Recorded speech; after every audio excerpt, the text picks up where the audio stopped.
Welcome back mga ropa, kwentuhan muna tayo. Pag-usapan natin ang Game 7. Do or die Game 7 sa pagitan ng Kubunan ng Barangay kontra sa Kubunan ng Talk and Text. Marahil alam nyo na mga ropa, champion na nga ang Barangay after 3 years. Sa wakas mga ropa, nag-champion din ng Barangay sa tinagal-tagal ng panahon na natatalo sila sa may finals. Ito na yon, nakamtan na ng Barangay ang pinapangarap na championship at lahat ng mga fans mga ropa ay talagang nagdiwang at naghintay sa pagkakataon na to at heto na nga dumating na ang pagkakataon na champion na ang Barangay. Ngayon pag-uusapan nga natin dito sa video na to ang diskarteng Never Say Die sa may Game 7 na ginamit ng Kubunan ng Barangay para mag-champion na sila mga ropa. And as usual, marami nga ulit controversial calls na nangyari dito kaya nga kitang-kita natin ang reaction dyan ni Coach Chot Reyes na talagang tuwang-tuwa nga siya pero yung tawa na yan ay sarcastic yan dahil visit na talaga si Coach Chot Reyes sa mga referees dito sa game na to. Parehas lang naman, ganun din naman si Coach Team Code. Umaangal din siya sa mga referees mga ropa dito sa game na to. Roller coaster Game 7 nga ang nangyari dahil dito sa game na to lumobo na sa 9 points ang kalamangan dyan ng TNT pero doon nga sa dulo gumana na naman ang Never Say Die attitude ng Barangay. Halo-halong emosyon na nandito sa Game 7 na to mga ropa kaya wag na natin tong patagalin. Ito ang game analysis at breakdown. Never Say Die Game 7 para sa Kubunan ng Ginebra kontra sa Kubunan ng Talk and Text. Simulan na natin to. Okay game. Ngayon mga ropa, dito na nga tayo magsimula. 63-58 ang score dito. Lamang pa nga ng 5 points dito. Kubunan ng TNT. Third quarter, 3 minuto may kita natitira sa may third quarter. At dito nga mga ropa, kitang-kita natin possession ng Kubunan ng Barangay. Ang bumabantay dito kay Justin Brown di ay walang iba kundi si RR Pogoy. Ganyan din ang nangyari noong Game 5. Ang bumabantay kay JB32 ay walang iba kundi si RR Pogoy. At yan ang gustong-gusto ng Barangay at ni Justin Brownlee. Kitang-kita nga natin, aggressively atake kagad dito ni JB32 ang depensa ni RR Pogoy. Walang help defense dyan ang Kubunan ng TNT. Kinarne ni Justin Brownlee. Pumasok na ang tirada at nakabingwit pa nga ng foul dito si Justin Brownlee. Kitang-kita nga kagad natin ang sarcastic na mukha dito ni Coach Chot Reyes sa pinitong foul ng referees. Naipasok naman dito ni JB32 ang bonus free throw. Pumunta tayo sa possession ng Kubunan ng Talk and Text. Ang nangyari dito, Jordan Heading laging nagpapaset yan ng screen dito sa may ibabaw. Pero ang switching dito ng Ginebra mga ropa, nag-hard show kaagad dito si JB32 para masaraduhan ang pagmamanduhan ng bola dito ni Jordan Heading. Kaya na-kick out yung bola sa may left side. Ang malapit na ginawa dito pagkapasa ng bola ulit kay Jordan Heading coming out of nowhere. Good defense ang ginawa dito ni Scottie Thompson. Nakakuha na dito si Scottie at dahil dyan nag-run and gun fast break ang Kubunan ng Barangay.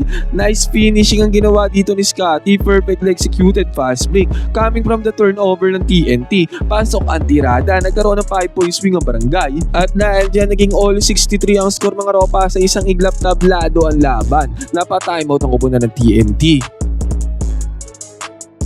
After ng timeout ito, possession ulit dito ng Barangay. Ang nangyari, JB32 na naman na nagbabando ng bola. As usual nga, binabantayan siya dito ni RR Pogoy. Sa possession naman na to, galing sa may ibabaw si Justin Brown. Di kaya nagkaroon ng chance dito si RR Pogoy para hindi siya maiwanan. At inatake nga siya dito ni JB. Kitang-kita natin, nakastick dyan si RR Pogoy. Hindi nga siya naiwanan dito ni JB.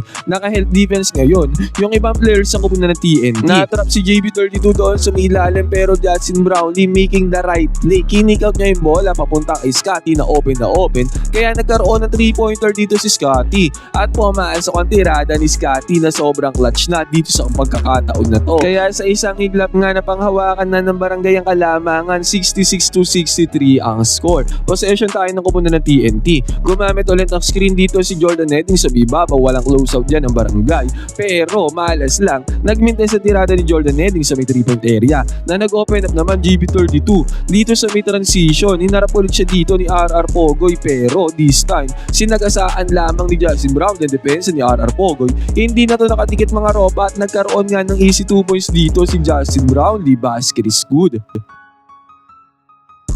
Pinasok dito ni Coach Chot Reyes si Simak mga ropa na mayroong foul trouble dito sa game na to. Gumamit sila ng pick and pop game day kay Chris Macula pero nagnindes yan. At yan na nga natapos ang third quarter. Biglang napangawakan ng barangay ang kalamangan. 68-63 natapos ang third. Pagpasok ng fourth quarter, 5 points hawak na kalamangan ng barangay. At pagpasok ng final quarter mga ropa, bola ng TNT. Pag-receive ng bola sa may babaw, tinawagan ng buena manong traveling ng referees dito ang kupunan ng talk and text. Kitang-kita nga natin dyan. Tatawa-tawa si Coach Chot Reyes. At dito sa may transition, mabilisan lang na-locate dito ni Justin Brownlee ang magandang pwesto ni Japet Aguilar doon sa milalim. Nakabingwit ng foul dito si Japet. At yan nga ang crucial dito sa game na to mga ropa dahil foul trouble si Simak na import na inaasahan ng kupunan ng TNT. Kitang-kita nga natin, tumatawa na naman dyan si Coach Chot Reyes sa tinawag ng referees. At dahil nga dyan nagkaroon ng 2 free throws itong si Japet at parehas naman 2 free throws ay napasok dito ni Japet. Importante din ang free throws dito sa game na to mga ropa. Sa possession naman ng TNT, RR Pogoy nakuha dito sa may mismatch si Troy Rosario. At good move ang ginawa dito ni RR para magkaroon siya ng easy 2 points basket is good. Balik tayo sa possession ng barangay. Tingnan natin ang naging adjustment sa may depensa dito ni Coach Chot Reyes. Nagpunta siya sa zone defense mga ropa dahil nga foul trouble na si Simak. Kitang-kita nga natin yung balanse ng tao sa may depensa ng kupunan ng TNT dyan. Pero pagka-swing lamang ng bola kay Nards Pinto, na-breakdown kaagad yung zone defense dito ng TNT. Walang bantay kay Nards Pinto, pinuko lang right side corner 3-pointer at pumasok ang 3-pointer ni Nards Pinto na sobrang clutch dito sa may game 7. At sabi ko nga mga ropa, nagpunta sa zone defense ang kupunan ng TNT. Heto talaga naging downside ng zone defense. Pag nagbabalasan ng bola ang Ginebra dito sa may ibabaw katulad nga nito. Pagka-receive ng bola ni JB32, close out dyan si Rinang Batak. Nung one shot fake na ginawa dito ni JB32, naiwanan kaagad dito si Rinang Batak. At ang mas masaklap nga dito sa TNT na nangyari, nasa harapan na dito si Simak pero wala siyang magawa dahil mayroon nga siyang 5 fouls. Kitang-kita nga natin yung defense ang close out na pinigay dyan ni Simak, parang wala lang mga ropa kaya nagkaroon ka agad ng easy 2 points dito. Itong si Justin Brownlee. Kung baga nagkaroon ng free pass ang kupunan ng Barangay Ginebra doon sa milalim if ever na-atake sila. Dahil nga hindi sila harangan, hindi mag-show ng hard defense si Simak dahil nga ayaw niyang graduate. Yan ang naging advantage ng kupunan ng barangay dito sa mga huling minuto ng fourth quarter. Lumobo na sa 8 puntos ang kalamangan dito ng barangay, 75-67 ang score. Nagpunta na ang TNT kay Simak. Hindi man pumasok ang tirada, hindi siya na-contain dito ng barangay dahil na-foul dito si Simak. 2 free throws ang binigay dito kay Simak at parehas siyang pumasok para kay Chris Makulop. Balik sa possession ng kupunan ng barangay. Zone defense pa rin ng TNT kaya pagka-kick out ng bola na breakdown kagad open si Scotty Thompson sa may right side. Sayang nga lang, hindi yan na-convert ni Scotty. Simak na naman umatake doon sa may ilalim na foul na naman siya dito ng barangay. Kayod kalabaw na nga si Chris Makulap dito sa may fourth quarter. Ang masaklap lang, 2 free throws naman ang minintest dito ni Simak, hindi niya na-convert ang mga bonus free throws. At eto ulit, perfect possession na naman para sa kupunan ng barangay. Na breakdown na naman nga nila ang zone defense dito ng TNT. Isa sa effective na way para ma-breakdown talaga ang zone defense ay pagka may kumat sa gitna. Ibig sabihin magre-react agad yan ang zone defense mga ropa dahil nga nasa gitna yung isang player. Ngayon na-attract na sila dito ni Scotty. Ang problema lang, si JB32 dito sa may right wing ay kumat na rin papunta doon sa may ring nang walang nakapansin. Kaya easy pasa dito ni Scotty, tagos yan. Easy 2 points kaagad na convert dito ng barangay. Simak na naman, kahit kalabaw na nga si Chris Makulap, nakabingwit na naman siya dito ng foul. 2 free throws na naman ang binagay pero 2 crucial free throws na naman ang minintest dito ni Simak. 4 na sunod-sunod na yan. Possession ng barangay, ganun nga ulit ang kanilang ginawa. Scotty nagpunta na naman sa may gitna, naging decision maker siya dahil maganda ang defense ang zone dito ng kupunan ng TNT. At nakita niya dito Stephen Holt sa may left side, nagkaroon nga ng enough space, pinuko lang 3-pointer pero malalang nagmintes dito si Stephen Holt. Balik ang possession sa kupunan ng TNT. Pag-atake dito ni Simak, kayod kalabaw, na-foul siya dito ni RJ. Flagrant foul pa ang tinawag dito kay RJ. Upo si RJ dito ng 3 minuto. Nagkaroon ng 2 free throws dito si Simak. Ang una mga ropa ay pumasok pero ang pangalawa ay nagmindes na naman dito kay Simak. Balik naman dito ang possession sa kupunan ng TNT dahil nga nagka-flagrant foul dito si RJ Barrientos. At sa possession ng TNT, Simak na naman ang umatake. Grabe talaga. Sa kay Simak na lang talaga nagpupunta ang TNT. Pero okay lang yan dahil siya naman ang import. Na foul na naman dito si Chris Makulop. At dalawang free throws na naman. Buti nga pa at sa kupunan ng TNT ay napasok dito ni Simak ang dalawang bonus free throws. 77-72 ang score. Timeout ang kupunan ng Barangay. Nag-attempt ng desperate 3 si Stephen Holt pero nagmindes yan. Grabing ala talaga ni Stephen Holt. Simak na naman doon sa may kabila. Pumasok sa wakas ang tirada dito ni Chris Makulop. 77-74 ang score. One possession lead lang ang hawak dito ng Barangay. At ang nangyari nga dito, tsaka pa nakapasok si Stephen Holt ng kanyang tirada sa may 3-point area nung nagkaroon ng foul. Possession ulit ng Barangay, nagipit na sila dito sa oras. Sayang nga, papasok pa sana to pero nagmindes ang tirada dyan ni JB32. Simak nag-attempt ng 3-pointer pero good defense ang ginawa dyan ni Justin Brownlee. Possession ng Barangay, balasa ulit ng bola sa midabas. Stephen Holt na naman ang na-open mga ropa pero another one, mindes na naman ang tirada ni Stephen Holt. Still 77-74 pa rin ang score. Sumubok ng open 3-pointer si Reynan Batak sa mid-transition, hindi niya nakuha. 3-pointer naman dito ni Nards Pinto sa may top of the key, walang bantay pero hindi yan din kumunik para kay Nards Pinto. Si Simak ay umatake doon sa may gitna pero mintes sa tirada dyan ni Simak. Mapapansin nga natin puro mintes ang dalawang kupunan kaya napako sa 77-74 ang score. Balik tayo sa possession ng Barangay. JB32 ang naghahawak ng bola dito sa may ibabaw dahil nga zone defense sa kupunan ng TNT. Jordan heading nakantabig dito sa may left side ni Justin Brownlee in case na umatake ito sa may left side.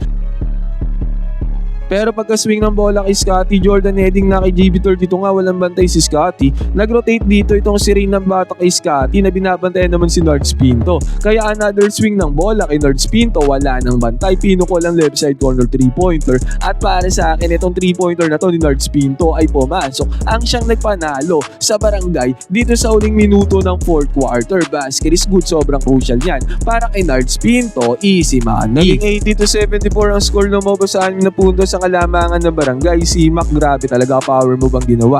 Napakaraming players na ng Barangay ang bumantay sa kanya pero nakapag-convert pa rin dito ng puntos itong si Simak. Possession ng Barangay, 3-pointer dito ni Scotty, nagmintes. Bumagsak ang bola sa kami ni RJ na open sa may 3-point area. At kumonek din ang 3-pointer dito ni RJ mga ropa. Sobrang clutch 3-pointer. Basket is good para kay RJ Abarientos. Naging 83-76 ang score. Lumobo sa 7 puntos sa kalamangan dito ng Barangay. Wala ng 2 minuto ang natitira sa May game. Sumubok dito ng 4-point shot itong si Simak. Desperate shot na yan pero nagmintes. At sa pagkakataon na to, bumalik ang possession sa kupunan ng TNT. Simak na naman. Pabord na tirada ay nagmintes na naman para kay Simak. Yun nga lang na turnover dito ang Barangay, may chance pa ang TNT. 3-pointer dito ni RR Pogoy pero nagmintes na yan. O matake si Justin Brownlee sa may kabilang banda. Nakabingwit dito ng foul si Justin Brownlee. O mapalakpak na naman nga dyan si Coach Chot Reyes. 2 free throws para kay JB. Unang free throw ay pumasok, yung pangalawa ay nagmintes at nakuha dito ni Stephen Holt. Yung crucial offensive rebound na para sa akin, nagselyado din sa panalo na to. Hindi man makashoot si Stephen Holt pero yung offensive rebound na yan ay nagselyado dito sa panalo ng Barangay sa may dulo. At sa possession pa nga na yan, nagkaroon pa ng iconic play dito si RJ to Scotty Thompson. Alley-oop play para sa easy 2 points. At eventually nga sa may dulo, hindi na nakahabol at nakakambak ang upunan ng TNT. 88-76 natapos ang Game 7 mga ropa. Kampiyon ulit ang kupunan ng Barangay after 3 years. After silang talu-talunin ang kupunan ng TNT sa wakas, nakuha na ng Barangay ang kanilang revenge at nag-champion na sila ulit. Sa tinagal-tagal ng panahon. Ngayon mga ropa, anong masasabi nyo sa panalo dito ng Barangay sa may Game 7? Champion na nga sila. Congrats sa lahat ng fans ng Barangay. Congrats sa atin mga ropa. Pwede kayo mag-comment nyo sa bang opinion. Magkwentuhan tayo.